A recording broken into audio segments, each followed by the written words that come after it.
Germany through reunification. He said once, "Daily practiced press freedom is what distinguishes a vibrant democracy, and the free formation of opinion by free citizens requires an independent press." And yes, press freedom is not just a right, it is lifeblood of democracy. But press freedom is also about more than politics, and it's also more than just law. It affects a society as a whole. A free and independent media empowers communities.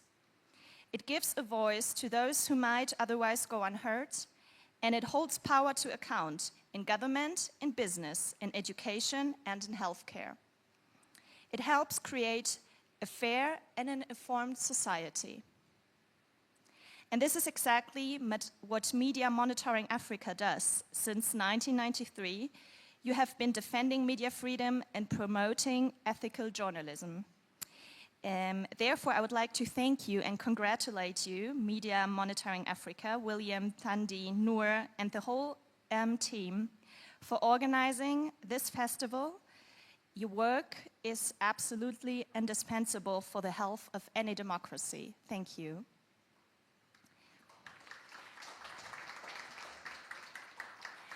But the remarks are not over yet.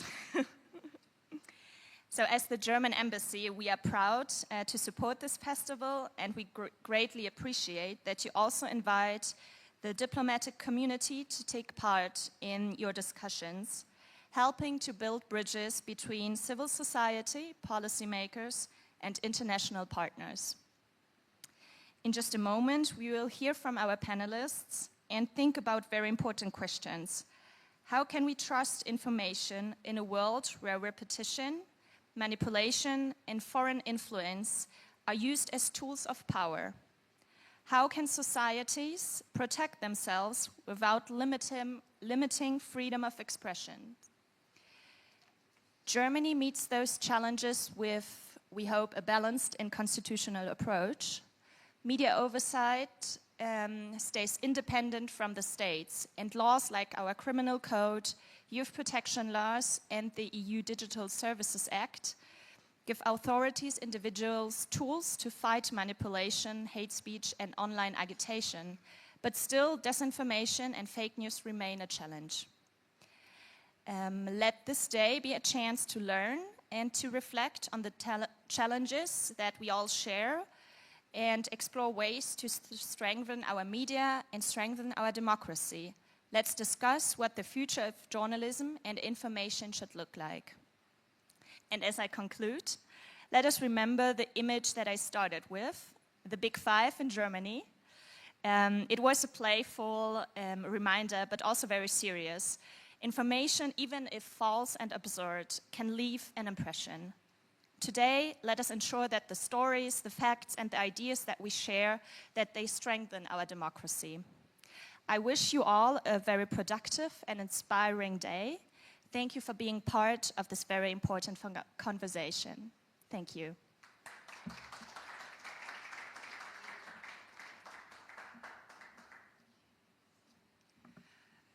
Thank you very much, Natalia, for those opening remarks. And I think that one of the things that really sticks with me is the point that any information, wrong information, false information, repeated often enough, will begin to make sense and sound true.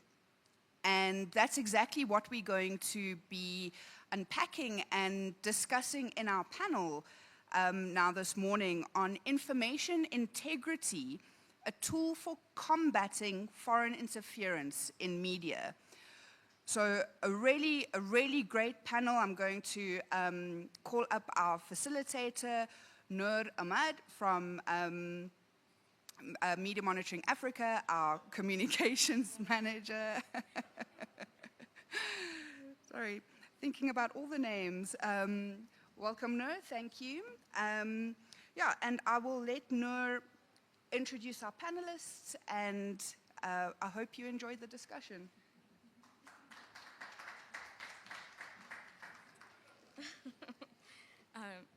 Thanks, Tandy. I generally don't stand behind podiums for a very obvious reason. So I hope you guys can see me still. Yeah, good morning and welcome to the third and final day of MMA's Media Freedom Festival. I would say that we saved the best for last, but I feel like that'll get us in trouble with our other speakers, so I won't. As Tandy mentioned, my name is Noor Ahmed.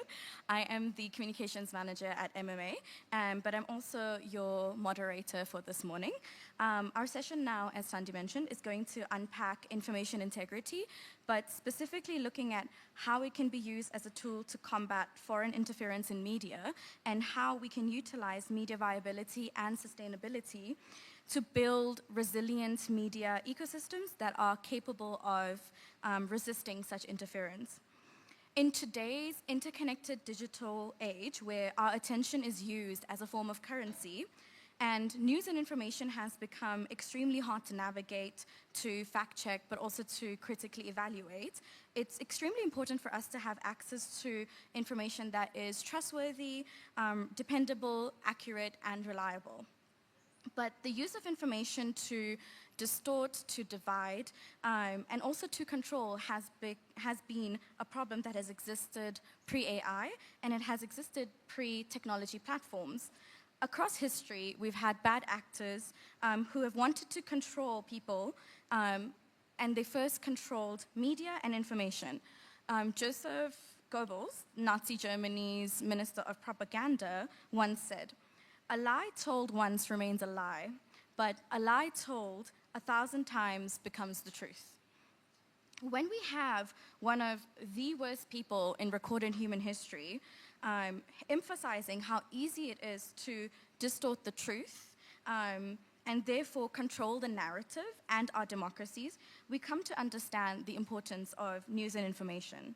We see this playing out today with state and non-state actors deliberately manipulating the media and digital space across borders, using disinformation campaigns, troll farms, and covert funding to shape very specific narratives that serve their specific agendas, may they be political interests or not. What we once called propaganda now travels faster, wider, and more subtly, sometimes even disguised as journalism or legitimate journalism. These are all very strategic efforts to destabilize our societies and exploit our information vulnerabilities. Disinformation campaigns, covert influence operations, and digital manipulation have become tools of manipulating and dismantling our democracies. And media and information is used to distort facts, to erode public trust, and also to polarize our societies. This is why information integrity is so incredibly important. It not only protects our ability to make informed choices, but also safeguards independent journalism and ensures that the truth can still compete in a digital ecosystem that is designed to reward outrage and virality. To unpack this mammoth topic, we have an incredible panel today who have the very difficult task of discussing not only the importance of information integrity to combat foreign interference in media, but also giving us global perspectives, specifically from the global north, and also the importance of media viability and sustainability to build resilient media ecosystems. So joining me today for our panel are the incredible Varashni Pillai, from Explain. Varashni is, sorry, I'm just trying to find their bios, which I seem to have lost, but Varashni is a journalist, and she is from Explain. We have Helen Smith from Politically Away. We also have Tristan, and I hope I pronounce your name correctly, Retief from the Embassy of France, and Bohdan Dyachenko from the Embassy of Ukraine. So if you could join me on the stage.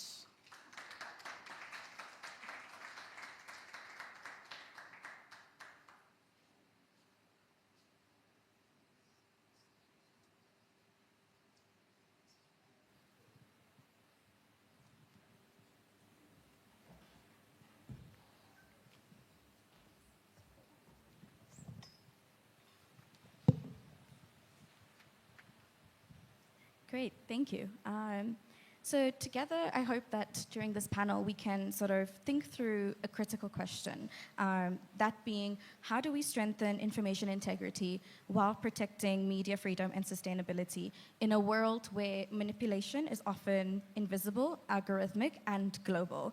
We're actually going to start off with you, Varashni, and talk a little bit about media viability and sustainability.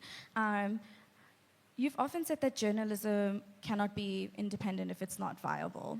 In the context of disinformation and interference, how do we create sustainable, trustworthy media ecosystems that can resist manipulation?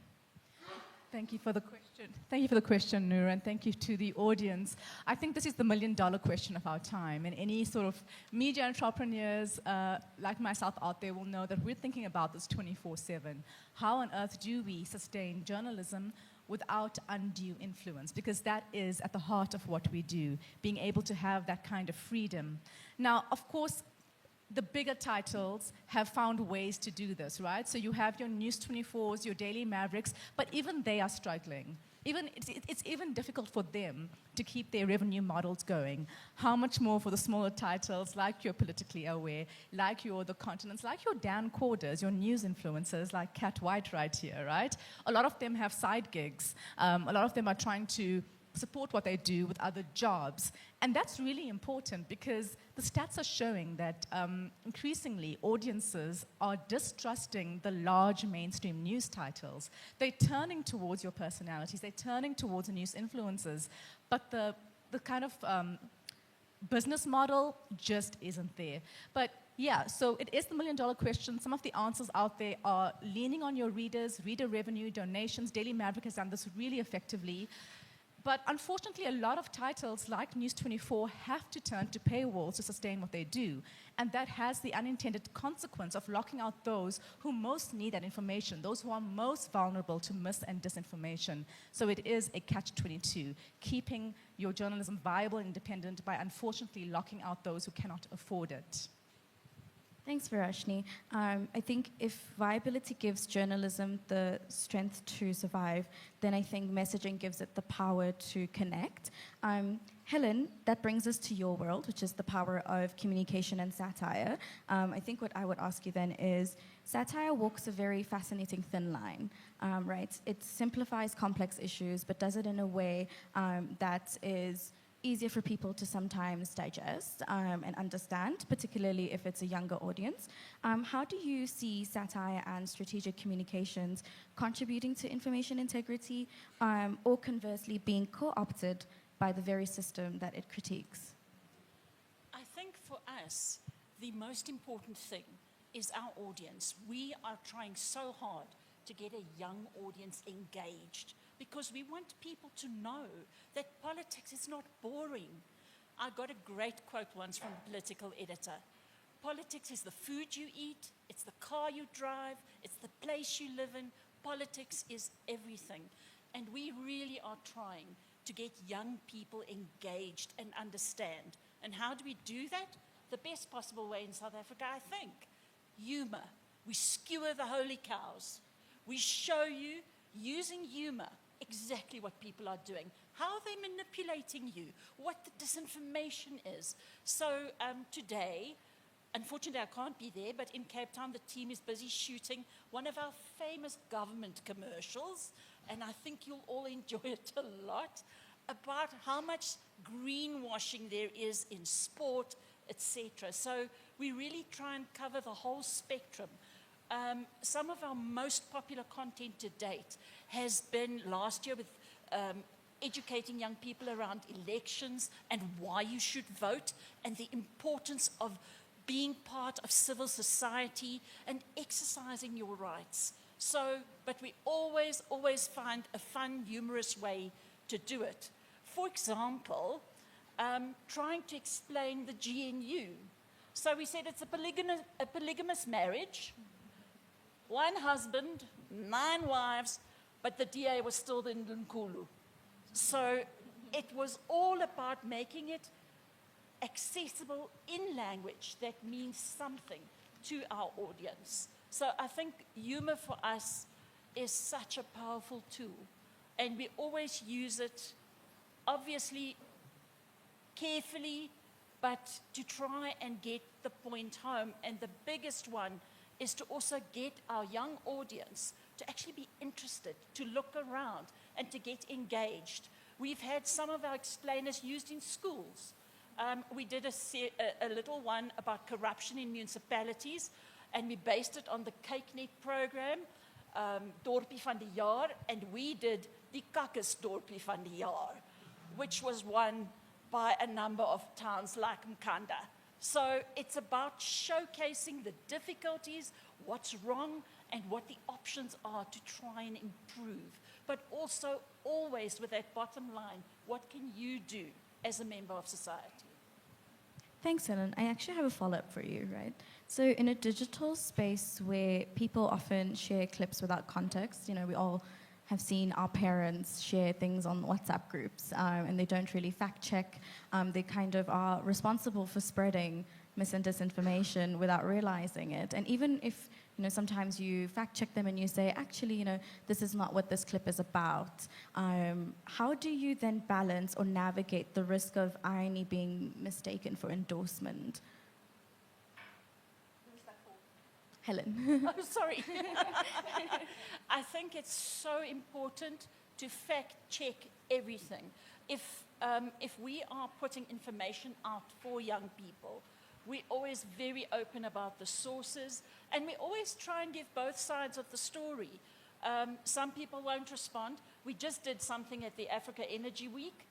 Nobody would speak to us about the greenwashing. So it's fine. We did expect that, but we did ask for comment, and to date, nothing. So you always try and follow all the rules, and we have joined the Press Council so that we can be seen as an accountable source that abide by those rules. Thanks, Helen. I think framing and narratives are so incredibly important. If we get those right, it just makes it easier for people to trust the news and information that they're consuming. When it comes to framing and storytelling to very real consequences of foreign interference, I think we should turn now to Ukraine, where there is a battle for truth, which is not abstract, but it's a daily lived experience that you're going through. So Bohdan, Ukraine has faced one of the most, you could say, sophisticated information warfare campaigns in the world. How has that shaped your understanding of information integrity, and what other countries can learn from your experience? Yeah, thank you so much for inviting me, for letting me speak. So yeah, it's not a secret. Russia's war of aggression against Ukraine began in 2014. And now, in 2022, we call it full-scale invasion because hostilities happening in the land, in the air, in the sea, and what's important, in informational and cyberspace. And Ukraine is really a main target of Russian propaganda, of Russian so-called media everywhere in the world, in South Africa, in Europe especially. So they're using these tools, first of all, to make our view in the eyes of partners of corrupted and so-called Nazi country. Secondly, they're using their propaganda inside Ukraine to disorganize our people. They playing language cards and other stuff. And this is really has its influence. And you were really correct that this is very sophisticated equations. But Ukraine government, our president, remain transparent where it's possible during the martial law, because first of all, remaining open to press, open to people, means we cannot possess in risks people who protecting us, people who fighting for us, and it's understandable. Despite that, we are transparent to the media. Our government, we have got open public information, and every citizen of Ukraine can request anybody information of interest. Public servants of Ukraine must declare their incomes, and we still proud of this, despite of aggression. And there is only a limitation to those people who directly connected with defense of Ukraine. Also, a last month we opened again online translation of Parliament because it was prohibited because of risk of Russian strike during the Parliament session.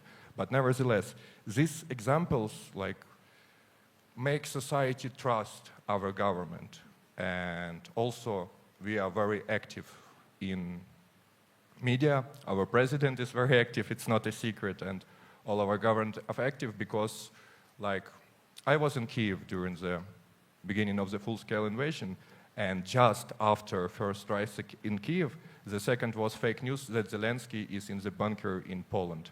So that's what we learned, if there is no our voice, it will be Russian propaganda. If we not be transparent and we not conduct information integrity, there will be Russian propaganda. And also, we have got very active civil society and independent media in Ukraine engaged in controlling the government,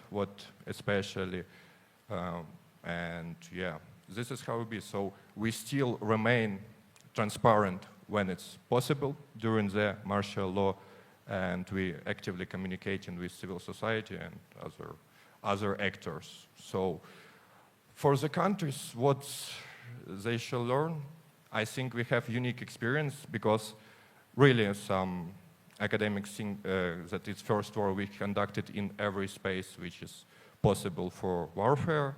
So, you need to be transparent, you need to be active, and it shall be learned where is information desert or news desert, the propaganda will speak on your behalf.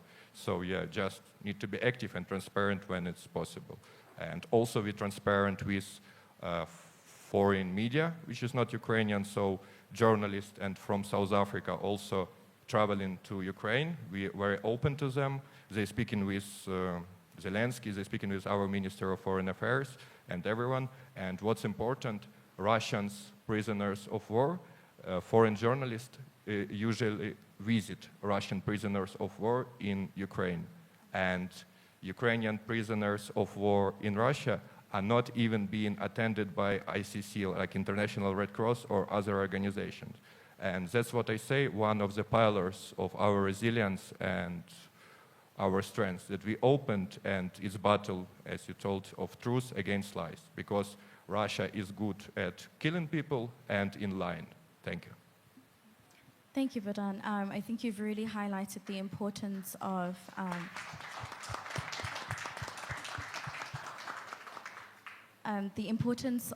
countering mis and disinformation and narratives that are crafted to push specific agendas. I think, Varoshni, I'd like to bring you in here. As a journalist, what do you think the media can do more to counter harmful narratives and to counter propaganda, especially if it's online in a space where mis and disinformation spreads so incredibly quickly? I know it's become worse with the use of artificial intelligence, where you have people creating videos that are very lifelike, that look very real, and they do that with different political leaders across the globe saying things, and a lot of the times those things are not fact-checked. So where do you think journalists and the media can come in here, and how we can counter those specific narratives, and what more can be done?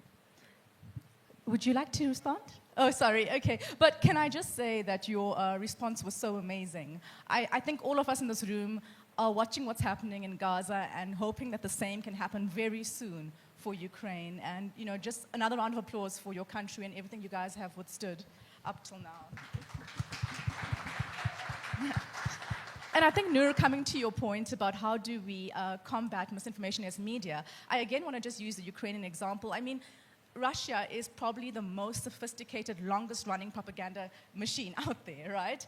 And if it wasn't for the kind of resolve of the Ukrainian people and their leaders, we wouldn't know the extent to which how bad things are. And I think we saw a moment of real disinformation happen very infamously in the White House earlier this year, when Trump and his deputy, J.D. Vance, took on Zelensky, your prime minister in the most awful way, right? And I think it so backfired on them because the misinformation they tried to spread in that moment was then immediately countered. And I want to just say a big congrats to the governments of France, Germany, Canada for immediately trying to counter that. So I think as much as the media is able to work, we're seeing this misinformation and disinformation playing out on global stages. And I think it's really important for governments to step up and speak up against bad actors, especially where you have unpredictable foreign actors like the US, perhaps amplifying misinformation, as they did with our country in the myth of white genocide. You then need responsible state actors like our European allies who then stand up against that. And we want to thank you guys for that, for doing that kind of thing. In terms of what the media can do, I love it. I love resources like Africa Check. They have a WhatsApp a newsletter that goes out every week called What's Crap, where they debunk things. This very week, they debunked an AI video of Cyril Ramaphosa saying that South African radio host Penny Ntuli was under arrest for twerking. Now, can you imagine? Everyone believed this because there was an AI video, and those videos are very realistic.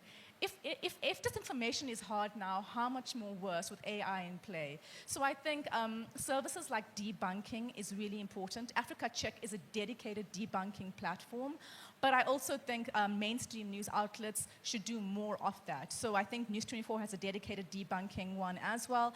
I know that a lot of journalists and journalism, like Politically Aware, are reliant on grant funding. And increasingly that grant funding is coming from places like embassies who are doing it in the right way, kind of giving the money and then stepping back. And I think that's really important. So I think the media can do more of that, having dedicated maybe weekly reports debunking things. If you look at the Africa Check report, it is remarkable, like 5 things a week that are crazy from, South Africa has a real problem with xenophobia.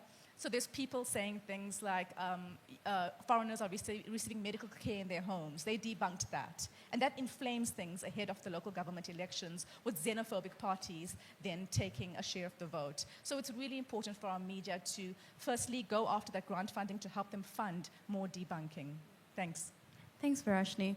I think that you've really covered or summarized the sort of danger of these AI videos, particularly when it comes to things like elections. We are heading into local government elections next year. Next year's Media Freedom Festival, this is a little bit of a self-plug, next year's Media Freedom Festival is actually going to be just before local government elections. So I think it's really important that we start having these conversations now of how mis and disinformation spreads and how we can counter that going into things like elections. Also, another self-plug, MMA also has a tool, Real 411, where you can report disinformation as well. And it's something that we will be working with different organizations next year. We've partnered with IEC in 2024 government election, 2024 national elections around using Real 411 to report mis and disinformation. So, yeah, thanks, Varashni. And also, shout out to Africa Check. I think it's really important to have organizations like them fact-checking harmful information, especially if it's something that is so sophisticated we can't tell the difference between what's real and what's fake. And then coming back to our friends in the EU and our allies in the North, from the front lines of disinformation to coordinated policy responses, EU and France have been working on these issues quite a bit. So, Tristan, if you could delve a little bit more on what, the EU has been a leader in regulating digital platforms and countering foreign interference, from transparency directives to anti-disinformation task forces. So, what lessons do you think can be drawn from these efforts, and how do they balance regulation with free speech and media freedom?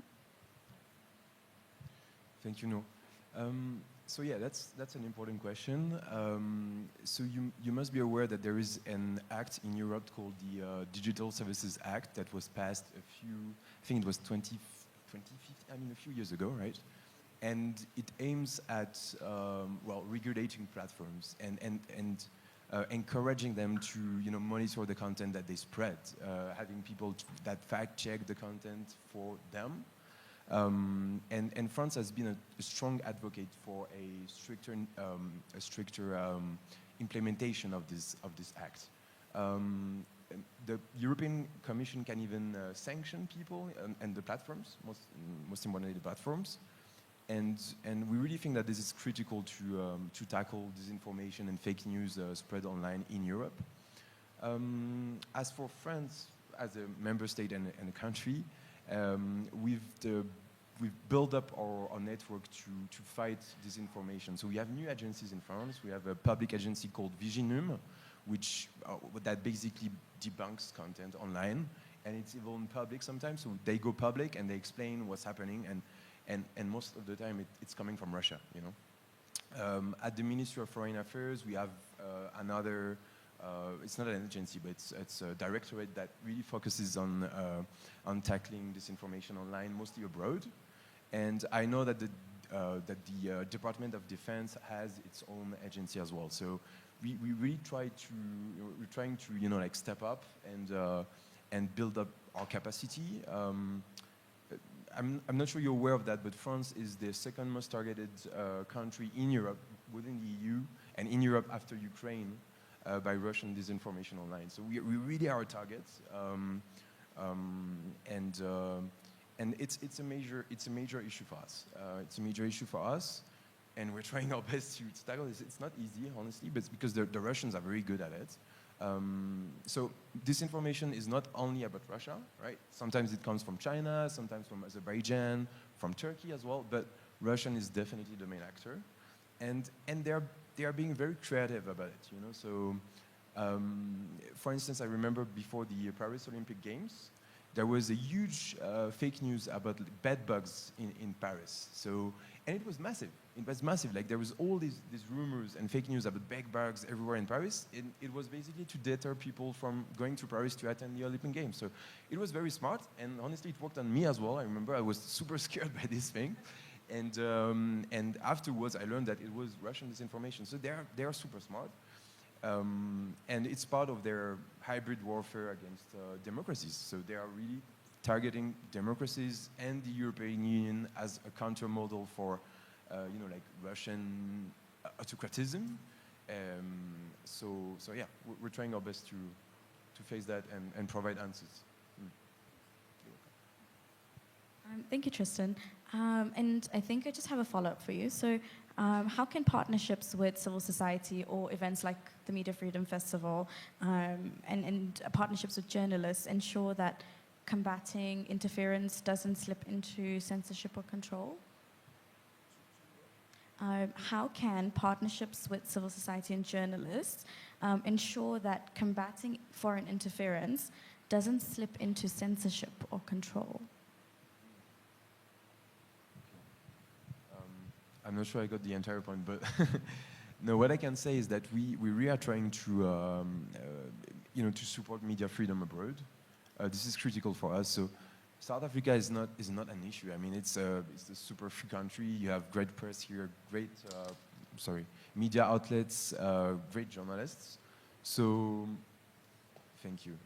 We do have programs designed for South African journalists that we send abroad. So we are like supporting 2 journalists who are going to Ukraine. We're working with the Ukrainian embassy here. But honestly, our main programs on media freedom focus on, you know, less developed countries or even, less democratic countries as well. So, or less developed countries. For instance, in Southern Africa, we have a program aiming at empowering women journalists, female journalists. So that, yeah. I'm not sure I answered your question, but. Can I perhaps add to that question? Because I think it's quite interesting what we recently are seeing happen. So we have money coming in. So if I understand your question correctly, it's about how those who fund what we do don't then try to control what we do. Is that effectively what you're saying, right? William, you probably know this better than I do, but did the U.S. State Department not pull millions of dollars from Democracy Work Foundation? That is a South African Accountability Democracy Foundation started by William Gamede, and because of an op-ed written several years ago by someone talking about, I think, racism and white privilege, And because of that, they pulled millions of dollars. Now, I don't think that was the norm. I think typically, if the French government, the Canadian government, or any big foundation gives money, the expectation is you can say what the outlines of the program are, you cannot dictate the content. But those lines are beginning to blur with actors like the US and this recent example. Yeah, just to add something on that. So for instance, when we support journalists, or we don't really support media outlets directly, you know. Like, but if we invite journalists in France to cover a conference, for instance, or to Ukraine or whatever, we don't expect content from them. What we just expect from them is just to cover the event and be, quite honest about it. They can criticize the event. They can say whatever it is, whatever they want, provided it's kind of, the truth. I mean, they don't say the truth, but like it's close to what really happened, and it's objective and this kind of things. We don't have guidelines for them that, well, you should say that France is a great country. It doesn't happen like that. Yeah, they don't sign anything. Thanks, Tristan. I think. So yeah, and for this topic, for Ukrainian experience, it's not a secret. Like most of our independent media are also funded by our partners and allies, as well as funded also by people of Ukraine. It's different models, and yeah. But I mean, our independent media, like criticizing government especially, and criticizing government is in blood of Ukraine, I think. But there is one important thing, like we have got different media landscape and other stuff, but just don't be pro-Russian, just don't support people who killed us. But yes, I don't think it's a problem because our allies and partners sponsoring most of independent media of Ukraine, but they still independent and they're not given in the line with government, but we all unite in one question. Don't be pro-Russian because they're killing us. That's all. But other media landscape is totally diverse. They criticize and they're giving hard questions to our president, and nobody's like fighting with them. We're responding, and this is very important. Thank you. Thank you. And thanks, Varashni, as well. My next question actually is going to be for you, Varashni. Since we are talking about funding and the independence of media, do you think that we can truly build information integrity without addressing economic inequality and the precarity of media jobs? We all know that the media sustainability landscape at the moment is very dire. Newsrooms are shrinking, there are huge funding problems. Mail and Guardian is an example of that. So do you really think we can truly build information integrity but also a resilient media ecosystem without first addressing that? No, you keep asking me questions that keep me awake at night. I mean, that again is such a big question. Like it's so important what you've just asked. How do we, in an age where, quite frankly, the journalism model is, I'm sure you guys know, just kind of broken. You have your Googles, your Facebooks vacuuming up, 80% of the digital ad spend. You have less and less people actually reading print news, and I don't blame them. But print news was how we funded journalism back in the day. It's how we funded layers of sub-editors, fact-checkers, proofreaders. Can you imagine, sorry to keep picking on Kat White, but with the amazing work she's doing, or Dan Corder, them having a sub-editor, a fact-checker, a proofreader. I'm sure you guys do, because you guys have been really, really diligent, but that is the exception and not the norm. So we have this dual problem. We have people turning away from mainstream news outlets. So according to the Reuters Institute, for the first time in 2024, we saw in South Africa, TikTok overtook print for the first time, with 28% saying they use it for news, and just 25% saying they use print, right? So on one hand, I don't know if I'm making sense here, on one hand, audiences are moving to these new platforms, but the creators on those platforms don't have the same resources that print newsrooms once had that guaranteed information integrity.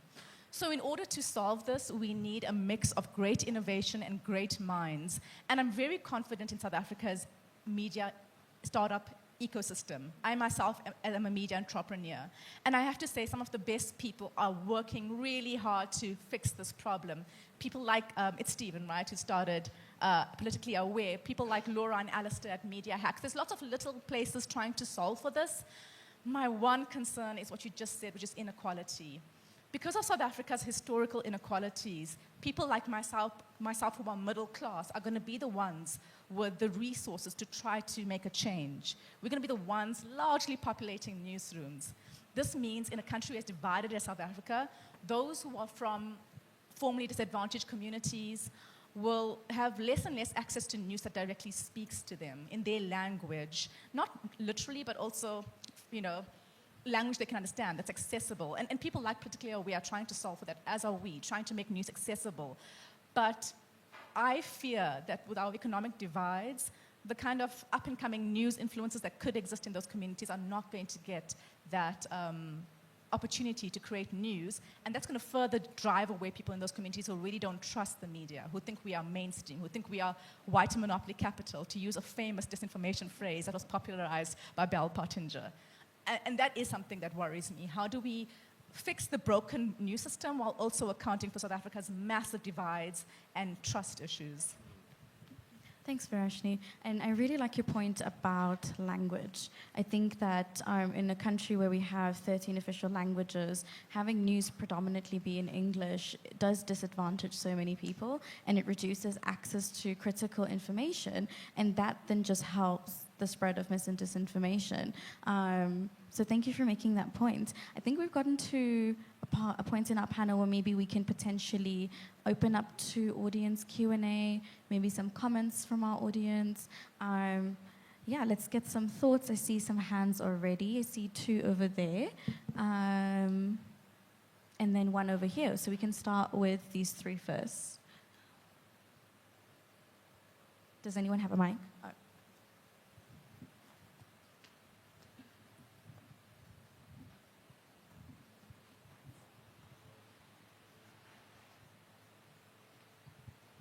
Oh. Thanks very much.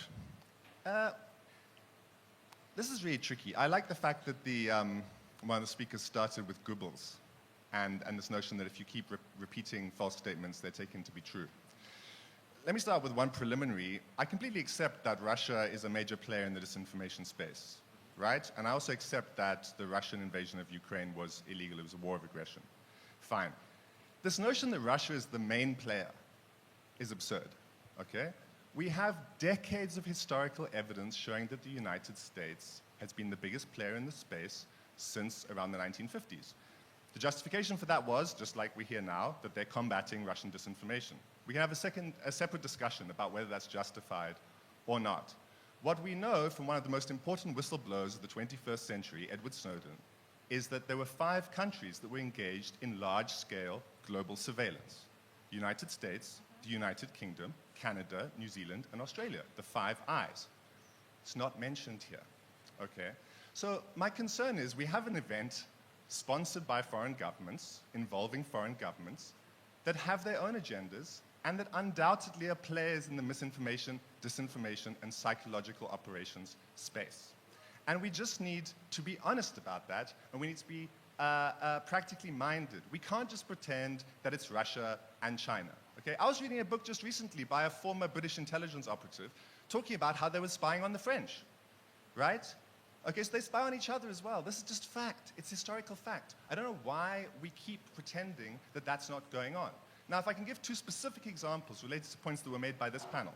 Example number 1, there was a study conducted at the beginning of Russia's invasion of Ukraine about disinformation on social media. It was conducted by an independent organization at an American university, completely independent.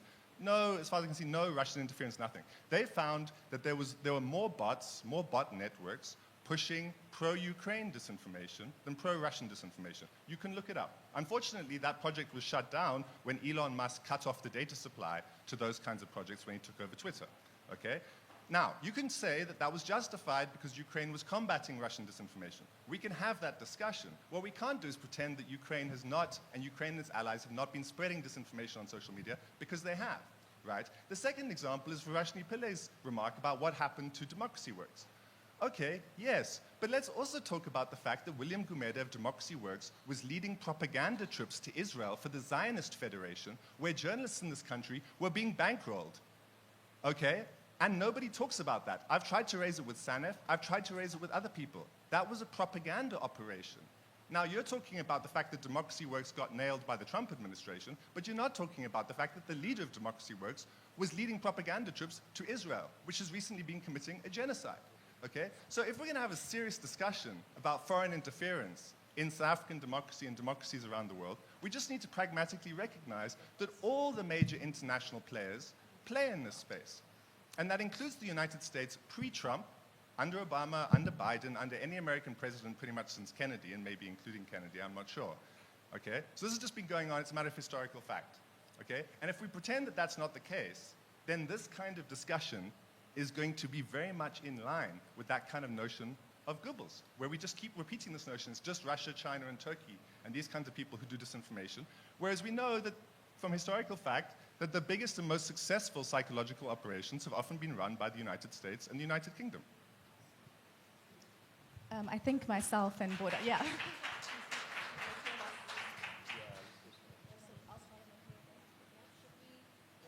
Maybe we can just respond to that question first, and maybe we can ask the questioners to say their names before they answer. Sorry, sir, I didn't get your name. Sean. Sean? Sean. Okay, so Sean, a couple of points. So I myself have asked William Gumede directly about the Israeli issue because I was so concerned about it. This is a 1-hour panel, kind of limited. Noor did ask a very good question at one point about control of funders, so I think she did try to tackle. I don't think there's any purposeful intent here to try to not talk about those issues. Many of us are very passionate about these issues. I myself am in a group called South African Journalists for Palestine, and we have spoken extensively about this issue of sponsored journalist trips. And we have talked about how do we hold those people to account who have done that, about how do we hold media houses to account that have published or came out of those sponsored trips without any declaration, because it is a direct violation of our press code. So this is not, I think, in any way an attempt to whitewash what's happening. I think both things can be true. I think William Gumede can be, be held to account for his views on Israel, and we can also hold the US to account for pulling funding for very spurious reasons for Democracy Works. I will leave the answer on Russia versus the rest of the world to my co-panelists from Ukraine, but just to add, I don't think any of us are under any illusion that spying happens across the world, and that spying happens in and intelligence gathering happens in every major economy and superpower, and we're not okaying that. We as media operators and journalists and media organizations like MMA are positioning ourselves as well as we can within the funding landscape and trying to put boundaries in place to protect what we do. So, Sean, thank you for your comments and questions. So I'm speaking here on the behalf of the government of Ukraine, and I don't know, and I would not comment what other country which you mentioned have done or have not done. It's not the point of interest of Ukraine right now. See, I think it's clear. Russia conducting war of aggression against Ukraine, and Russia using media, their media, which is worldly recognized as propaganda, as banned in European Union, in USA, which are banned for, hate speech, for justifying Russian war crimes.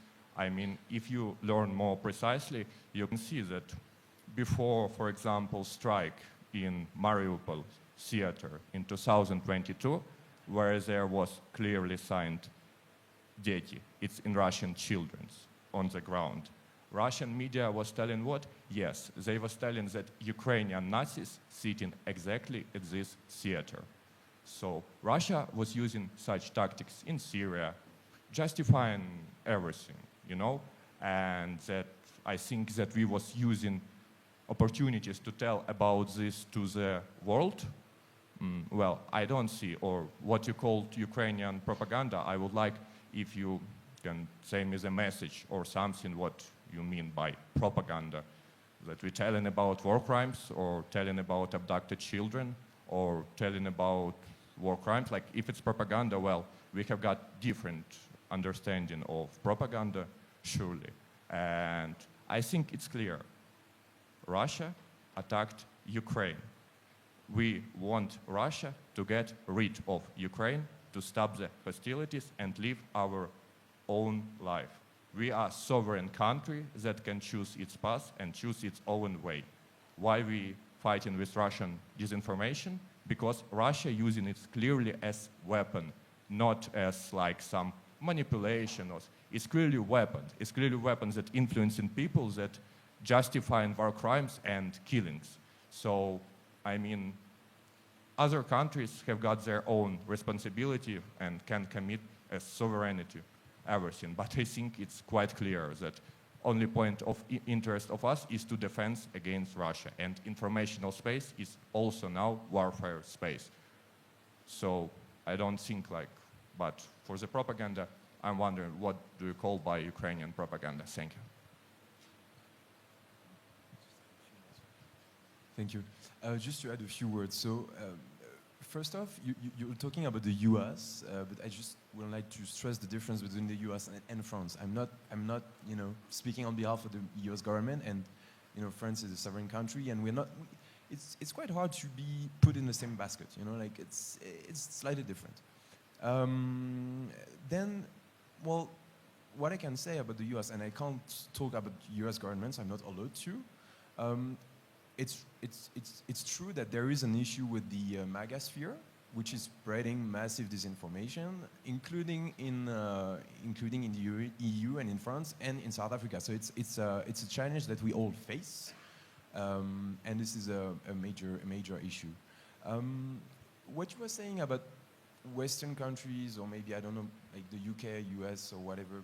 But as for France, we don't spread disinformation, and the reason for that is that we are not allowed to, because there's something called the rule of law, and I can't just by myself, or my colleagues at the ministry can't just like spread disinformation everywhere in the world, because we're not allowed to, and we would face a trial if we would do so. So I think it's the biggest difference between Russia and Western democratic countries, especially in the EU. Again, speaking for France. And I'd like to give you a simple example of this.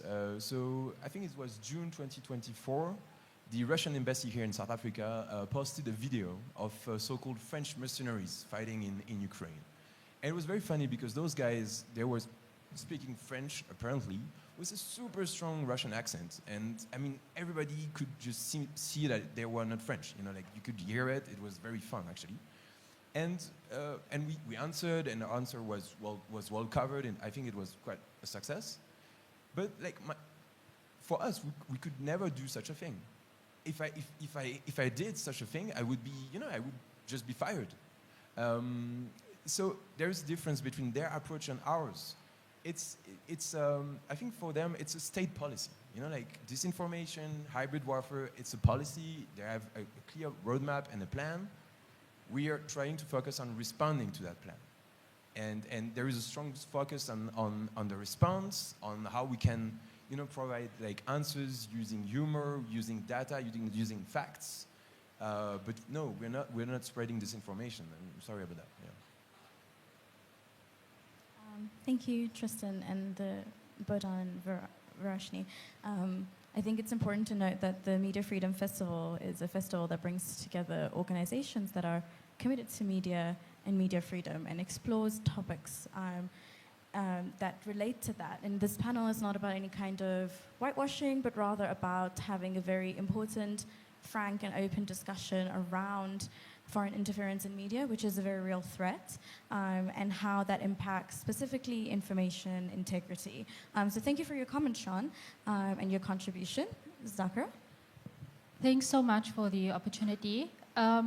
I share very similar sentiments, and mine is just a comment that I would have hoped with the topic around combating foreign interference in media, given the situation in Gaza and the centrality of the issue around propaganda, the genocide, all that's going on at the moment, that would have enjoyed a better focus in this particular session, because I think it is the most topical issue globally at the moment.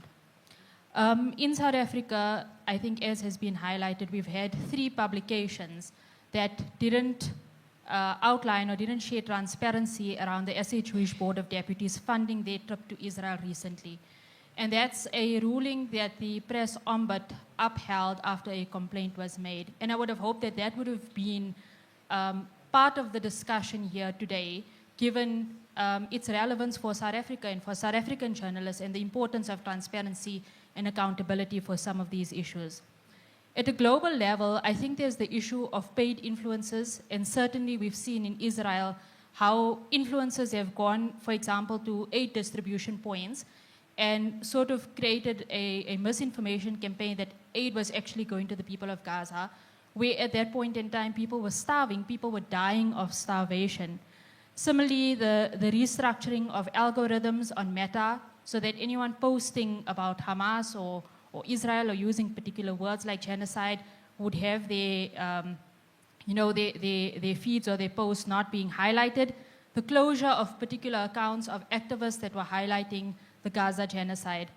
And I think that given all that has taken place globally, perhaps there are more lessons for the global north to learn from the global south during this particular period.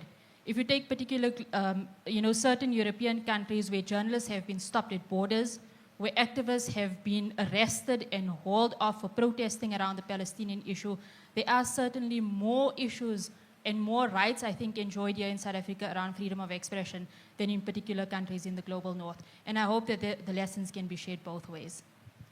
Thanks, Zakira. We're going to take the hand first, in the middle here.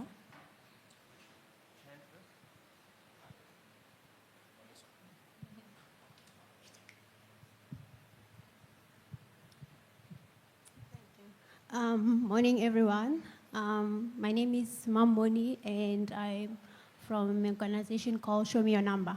And predominantly, we work with young people, even at the primary level.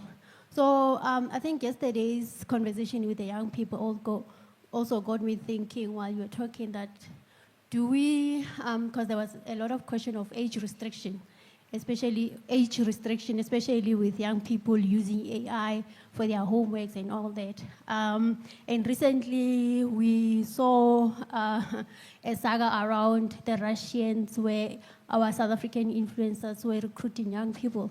So I think I'll pose the same question to the panelists, especially for Farishna, especially for young people who want to go into journalism. Do you think we need to look at, as South Africans, need to look at the age restrictions, especially in media, because we've got young people who are also, watching media and what's happening in the media industry and all that. So do we really need to start at the primary level?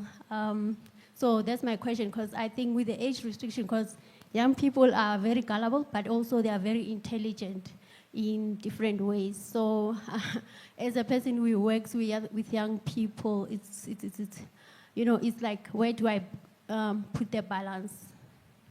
Thank you. So I do acknowledge your hand, Nicole, in the back there, but I think we're going to give the panel a chance to respond first, particularly to Zakira's point as well. And I do want to thank everyone for their very frank contributions. I think this is why we are having this discussion, right? It's about having the difficult, hard conversations that are uncomfortable, but it's about us holding space for each other and making sure that our voices are heard. So I do acknowledge the two hands there, and I think, William, you wanted to say something, but we're going to go, so we'll go to the panel first. Any remarks from? Okay, sure.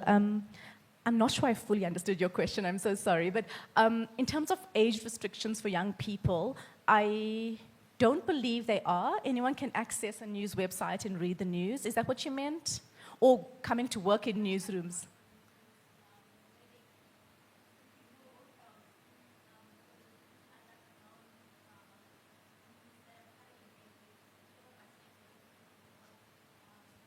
Okay, so perhaps I'll chat to you afterwards, but I think maybe Helen has spoken about the interesting work they're doing at school, so maybe she can chat about that a bit more.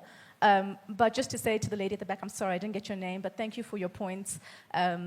I think for most South Africans, the issue of the heinous injustice in Gaza has been devastating. And I think to see the level of propaganda that has taken root has, of course, been incredibly concerning. And the only thing I can say is, in terms of the media's role, is where the media has fallen short of giving Palestinians a voice or humanizing Palestinians. I've been sort of gratified to watch how activists like yourself and voices and ordinary citizens have pushed for better representation, better reporting on Gaza. It shouldn't have to come to that. It shouldn't be beholden to citizens to put that kind of pressure on newsrooms. But for instance, the New York Times started off with awful reporting, very pro-Israeli reporting when the attacks first happened. And now you're seeing this huge shift that happened in response to the zeitgeist, to the public. So for sure, media has fallen short on the situation and has fallen for propaganda and could have done better. I'm just going to hand to Helen to talk about children. I think in terms of youth, what we try to do is politically aware because they're our core audience, and we really feel very strongly about that. We partner with people like Sunshine Cinema, who take our content out into underserved areas so that they can see it. In particular, when we did things on how to vote in the elections, those kind of things, trying to educate people in a fun way about what your civic responsibilities are and how to exercise your civic rights. So I think that's really important. As part of that process, one of the things we did do to make it as accessible as we could was to translate an episode into isiXhosa, because we just thought there's people out there, everything's in English doesn't mean to say it's accessible and understandable. Obviously, it worked very well for us, but as always, as an NPO, it comes down to funding, so it's something that we're really focusing on, looking at ways that we can do that. Another element that we're trying out that's working really well for us is to do short format content, i.e. 2-3 minutes. That's a very concise bite about a major topic, something you need to know about. We are very passionate about civic responsibilities, but also about the environment, so we do focus a lot on those areas, and always with the idea that we want it to be straightforward, easily accessible, easily understood by anybody. I think we see our job as looking at the disinformation that comes out of government departments, etc., and skewering the holy cows, showing you what are they really saying, what does it mean. So that's what the aim we've set for ourselves, to try and really help our young people in this country to get to grips with what the future holds and how important it is for them to be involved. Thanks, Helen. Sorry, and I hear here Alabuga program was mentioned, which is also was good example how Russian disinformation works. So, I mean, it's not a secret, 18 to 20 year two young African women was invited to work in Russia or study in Russia in special economical zone Alabuga. And somehow it's appeared that when they was coming there, they was manufacturing Shahed drones, working in the legitimate military target under bad circumstances and like under very bad conditions without possibility to call their family, and yeah, and that it is how it works. So, I mean, what we are fighting for democracy and fighting for the truth. And it's like, as I told, it's real weapon. It's not just manipulation, because those girls were really went to Russia. They was really under threat, and they was just disinformated because they didn't know that they was creating weapons, and they didn't know that strike at this military factory, especially Alabuga zone, which under sanctions of European Union and under United States of America, could come every minute. And this is how Russia works in Africa, and this is what we're fighting against for. Thank you. Okay. Nicole? Yeah. I just wanted to make one comment and then ask a question. I just was a little disturbed at the intervention from the one speaker suggesting an equivalence. I think that's dangerous, this idea that everyone's just as bad.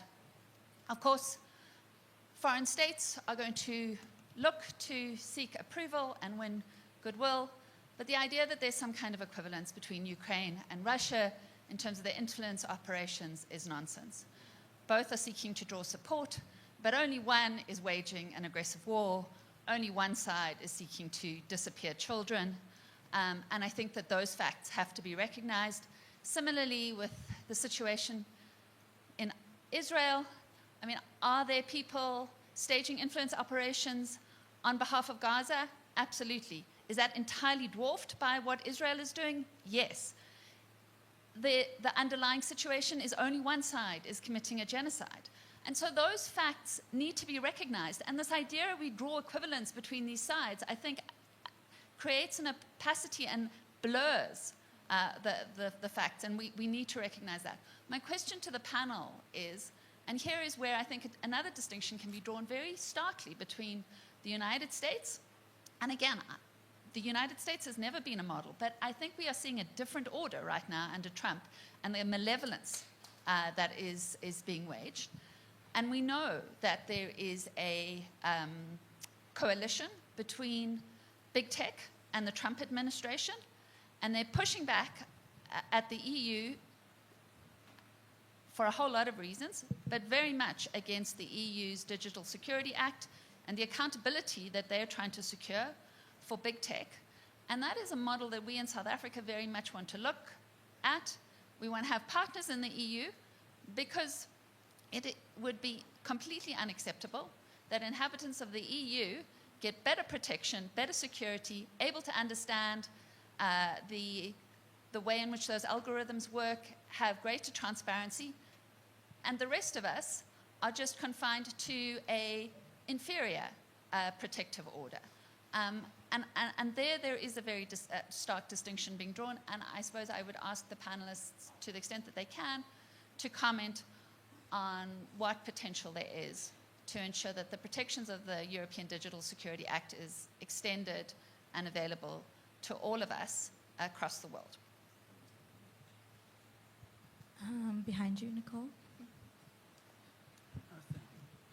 I wanted to defend historically the United States of America, which, like the free press, which has been violated by people like Iqbal Survey, who benefited from looting of the PIC, which is the government employment pension fund. And from China, he got money also for his subverting of the free press by the whole Argus group. Now, this is a vital issue that doesn't get addressed here, that we have not an entirely free press at all in South Africa. We've got a faction that even questioned Zondo himself, this honest, wonderful person who had a couple of years' worth of interrogation of the crooks, and they were trying subsequently to sabotage him. But the United States is very important historically because they were the defenders of democracy, like we should be, and still are, some of us. And they cannot be thrown to the wolves like our friend did here just down the road from me. The United States was fighting the Cold War for democracy, and they were fighting for democracy even though it was a horrible, horrible, stupid thing to be in Vietnam. And there were other disasters that happened afterwards, which were also, of course, promoted by the arms manufacturers of the United States, who are the supporters of the Republican Party of guess who? Of Trump. And it was until Trump, the United States was the foremost champion of democracy, like we want to be in South Africa, and we must not forget about that. And yes, Trump is not that anymore. He has subverted democracy by humiliating the most superb Democrat of the whole world at the moment is President Zelensky, whose people are losing their lives for our democracy in South Africa even. Thank you very much. Thank you. Okay, can we have, William, you still want to go? Awesome. Okay, cool. So we'll have you can answer the questions or the inputs and then make your final comments as well. So how about we start with you, Tristan, and we can just go down the line. No, just something on the Digital Services Act, on the EU Digital Services Act. So it's a pity that our European colleagues from the European delegation are not here today because they would be the best to, answer your question. What I can say is that it was a major step and it's a major progress indeed. I think it's a strong regulation because, remember, EU is 27 countries, more than 500 million inhabitants. It's a very strong market, so of course then you got leverage and you can, get into a negotiation with US platforms that are huge as well, and get some, at least get some respect from them, right? Now I know also that the US administration is pushing for a reform of this act, or like just to cancel all these rules, and there's there are negotiations ongoing, but I think the EU is really committed to protecting the European users and citizens. So it will continue with the DSA. Now, regarding the extension of the DSA to South Africa, it's not really. It's a European act, so I'm not sure it would be a possibility. But it's. Thank you for your remark. It's interesting. Yeah. Okay, I think in terms of big tech and the media, we've recently done an episode on exactly that, because everyone we know in media in this country is under threat. Everybody's struggling.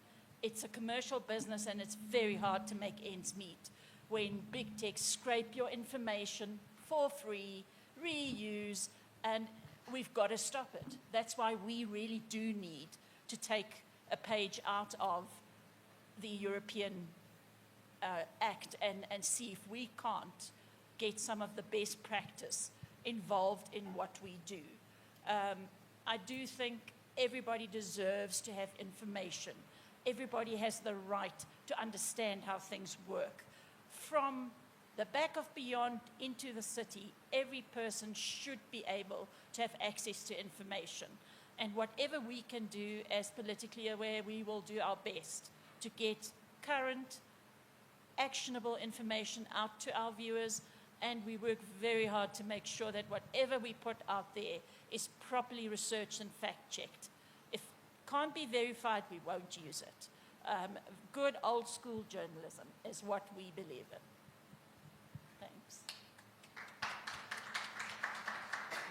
Yeah, thank you so much for previous speakers for staying clear who is aggressor and reminding President Zelensky. Yeah, so to sum up, as I told, disinformation now became not just geopolitical tool or manipulation tool or political influence tool, it became clearly a weapon, and weapon shall be countered. People shall have access to the information, to trustworthy sources, to public information, as we demonstrated, because it's not like, of course, you can have censorship during the war, but we don't have it.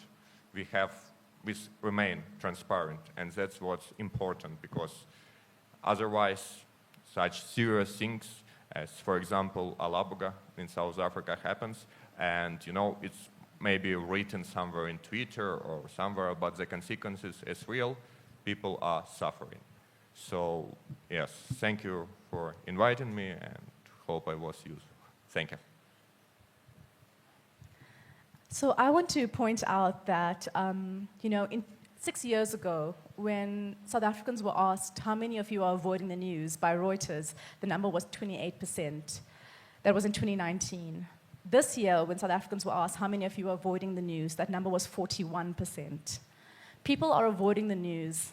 You yourselves are avoiding the news. It is depressing, it's confusing, it is disempowering. So us at my startup, explain.co.za, is trying to change that, like so many others here. So please check us out. We put out a weekly newsletter on WhatsApp that summarizes the news and does all the things that those old school newsrooms do. We fact check everything, we sub-edit everything, and we proofread it. Everything we do goes through 3 levels of checks to ensure that misinformation does not creep in. We take things from the source. It doesn't matter if officials said it. We look for the official documents that confirm it. And we do this all hopefully in a conversational and sometimes funny way. Perhaps not as funny as politically aware, but we do try. It's conversational. It's a weekly roundup of the news of everything you need to know. And please check it out, explain.co.za. It's our weekly wrap. It's free to subscribe to. But that's what people like us are trying to do. We're trying to make the news more accessible for the many South Africans and the many people across the world who have similar stats of news avoidance. We need to start making the news more accessible, and we need to start reaching the people who aren't reading it to counter dis and misinformation. Thank you. Thank you. What we've heard today reminds us that propaganda isn't a relic of the past. It's something that is evolving and changing as our digital landscape evolves and changes. And I think it just proves that information integrity is an incredibly important tool to combat propaganda and mis and disinformation. As we've all been saying, repetition can make lies feel true. And our task as journalists, policymakers, and citizens is to make the truth visible again, to ensure that accuracy, accountability, and transparency are not just afterthoughts, but are the foundation of our media ecosystems. And the antidote to propaganda isn't silence, it's collaboration, critical thinking, courage, and having the open, frank discussions like this that we had today. Thank you so much to my panelists, Roshni, Bodan, Helen, and Tristan. And thank you to our audience for engaging with us today.